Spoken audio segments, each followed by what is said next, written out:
Всему свое время, а родам особенно. Чтобы ребенок полностью сформировался в утробе матери, нужно 9 месяцев. Однако случается так, что времени вырасти и окрепнуть у малыша нет. Причины преждевременного появления на свет разнообразны.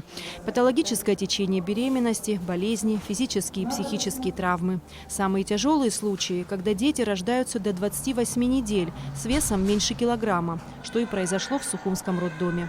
Женщина на экстремальном малом сроке беременности, это была беременность 26 недель, и, к сожалению, процесс преждевременных родов остановить уже было невозможно, потому что была активная родовая деятельность, и мы вынуждены были ее роды разрешать.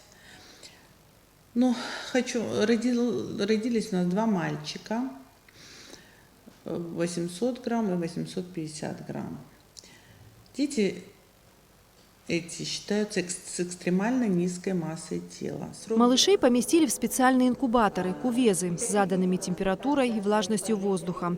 Здесь младенцы находятся в условиях, максимально приближенных к внутриутробным. Дети, у которых отсутствует или слабо выражен сосательный рефлекс, получают пищу через зонд. Мы их отреанимировали, перевели, это с родзала перевели их в палату интенсивной терапии.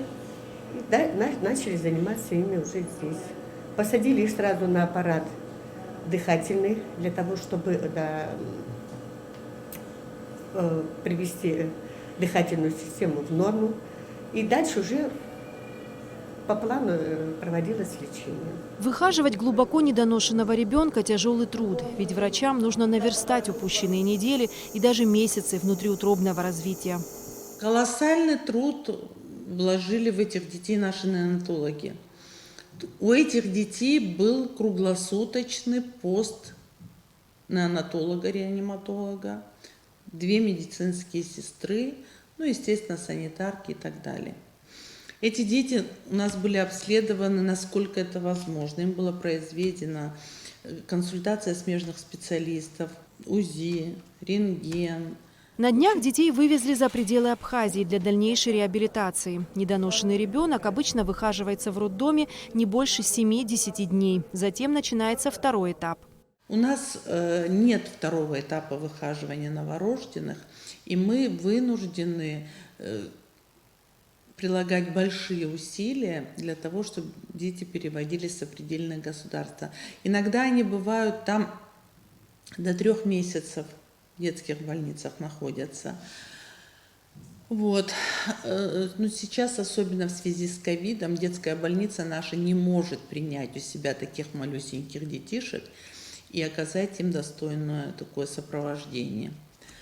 Вот в этом наши трудности. Неонатолог – сложная профессия. В некоторых случаях именно от этого специалиста зависит то, как будет расти и развиваться малыш.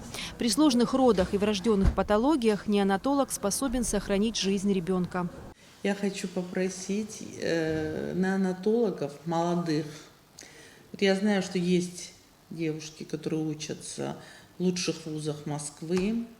Есть даже аспирант неонатолог. Я хочу с удовольствием пригласить их в наш коллектив, дружный, большой. Пусть вливаются, пусть помогают своей родине, пусть поработают с нами. Частота рождения недоношенных детей во всем мире составляет около 5%. Сухумский роддом не является исключением. Не могу сказать, что это обычная история, но и тем не менее немало было у нас случаев рождения детей с экстремально низкой массой тела. В этом году у нас было 4 случая. В прошлом году у нас было 5 случаев. Самый маленький вес, который мы здесь выхаживали, это было 600 грамм. Это я вам говорю те случаи, которые закончились благополучно. Недоношенность – это не всегда история о болезнях и слабости. Зачастую эти дети спустя время догоняют сверстников в развитии и в дальнейшем ничем не отличаются от них. Мы желаем, чтобы и у наших новорожденных все было так же хорошо.